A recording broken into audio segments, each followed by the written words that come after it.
presenting today on the question of whether or not the international law of human rights should include the right to convert or to seek converts to one's religion, otherwise referred to as proselytism. The word proselytise is derived from the Greek pros, meaning toward, and the verb erchome, meaning to come, coming towards. Historically, it denoted a Gentile who was considering conversion to Judaism. It also became common to refer to other religions' attempts to convert people to their beliefs, or even any attempt to convert people to another point of view, religious or not. Today, the connotations of proselytism are often negative, and the word is commonly used to describe attempts to force people to convert. In the literature for this topic, in the context of the international law of human rights, proselytism is no exception. It is seen in a negative light and assumes the element of force or coercion. I seek to reverse this perception. No doubt, the potential for controversy is inherent in the subject matter. I'll argue that yes, the international law of human rights should include such a right to seek converts to one's religion. Please note that I'm attempting a normative argument based on the international law perspective. My argument is based on three main grounds. First, the right of freedom of religion is necessary and fundamental. Second, the content of this right must include the right to proselytise. And third, the right to proselytise should be limited in circumstances of coercion. Turning our attention to the first ground, namely the right of freedom of religion is necessary and fundamental. In the first place, this right of freedom of religion is necessary as an expression of the human experience. It is tantamount to the individual and collective realisation of personhood. It also means, as Dinah Shelton and Alexandre Kiss suggest, that the government does not prescribe orthodoxy or prohibits particular religions or beliefs. This proposition is premised on the basis of a distinction prevalent in the literature between two forms of religious freedom: freedom of religion and freedom from religion. The first freedom is threatened primarily by state conduct that prohibits expression of religious belief and sharply restricts religious practice or ritual.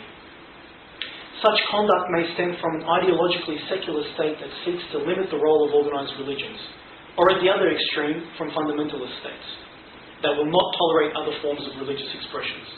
The second freedom from religion, again, is threatened primarily by the state, which may impose the beliefs or practices of an official or dominant religion on all citizens, whatever their religious community.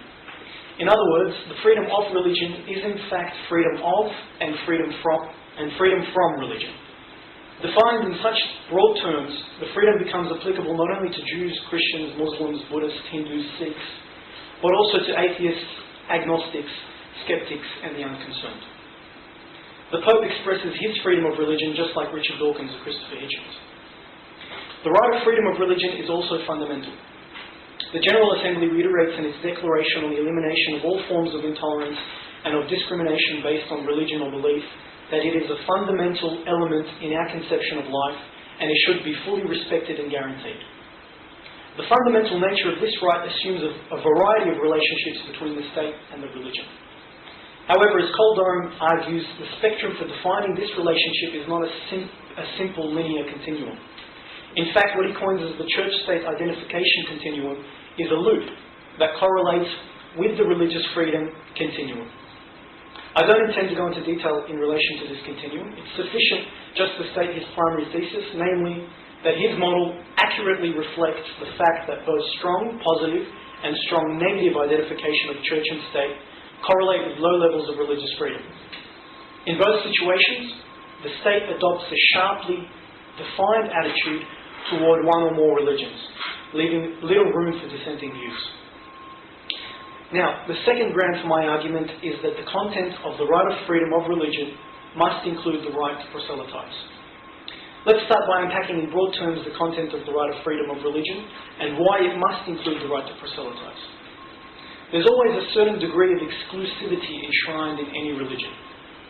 This exclusivity ultimately stems from the fact that an idea, once defined, is susceptible to contradiction. Even if a religion defines itself as one path among many, travelling up the same mountain to the same peak, the fact remains that it is a path distinct from the others. And its distinctiveness implies room for contradiction with other paths at various points up the mountain. Therefore, freedom of religion must not just merely be about syncretism or some sort of amalgamation into a homogeneous system. Rather, it must mean that there is a sense of harmony between the various paths, allowing each path to develop and run its own course, and also allowing room for a harmonious relationship between the different paths, with room to jump from path to path. How has the international law of human rights expressed the content of the right to freedom of religion? Our starting points are Article 18 of the ICCPR and the Declaration on the Elimination of All Forms of Intolerance and of Discrimination based on Religion and Belief. Article 18 of the ICCPR states that everyone shall have the right to freedom of thought, conscience and religion. This right shall include freedom to have or to adopt a religion or belief of his choice, and freedom either individually or in community with other and in public or private to manifest his religion or belief in worship, observance, practice and teaching. Two things are immediately clear.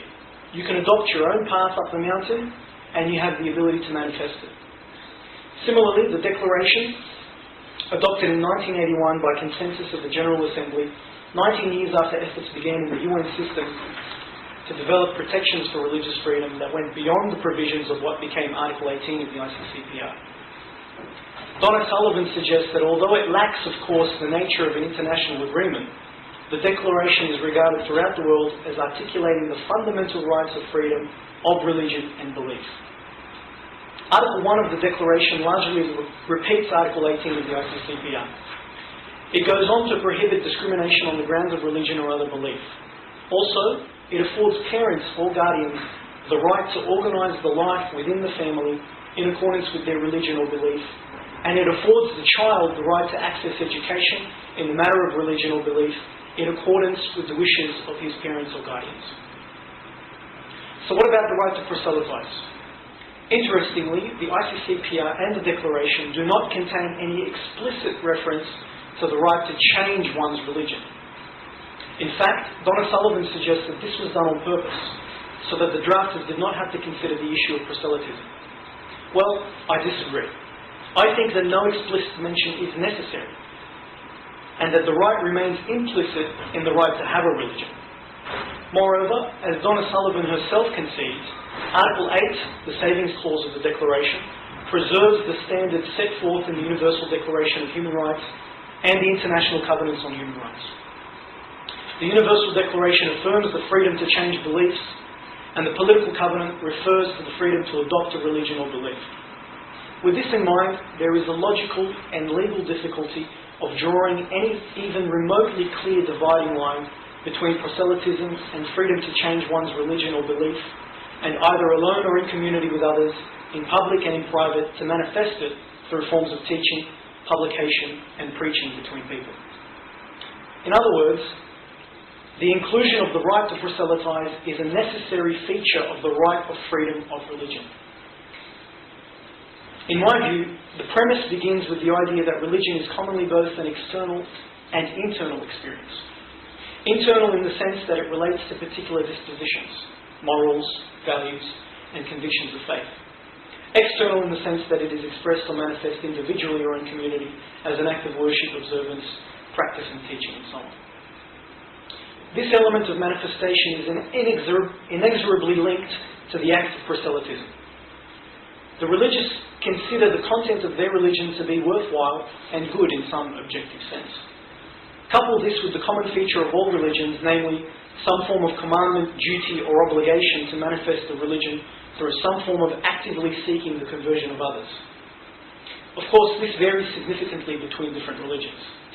For this argument to work, I realise that I need to adopt the broadest definition of proselytism possible. On a broad definition, proselytism becomes an integral part of the expression and manifestation of religion.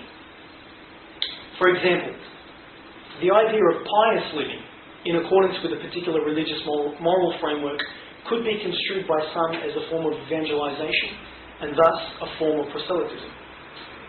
Also, physical symbols of religious affiliation, such as the Jewish skull cap, the Christian cross, the Muslim headscarf, come to mind as potential forms of proselytism. And most obviously, the Christian scriptural commandment to baptize the nations, the Muslim call to dawah, and even the Dawkins-Hitchens model, contra-religion, are forms of proselytism.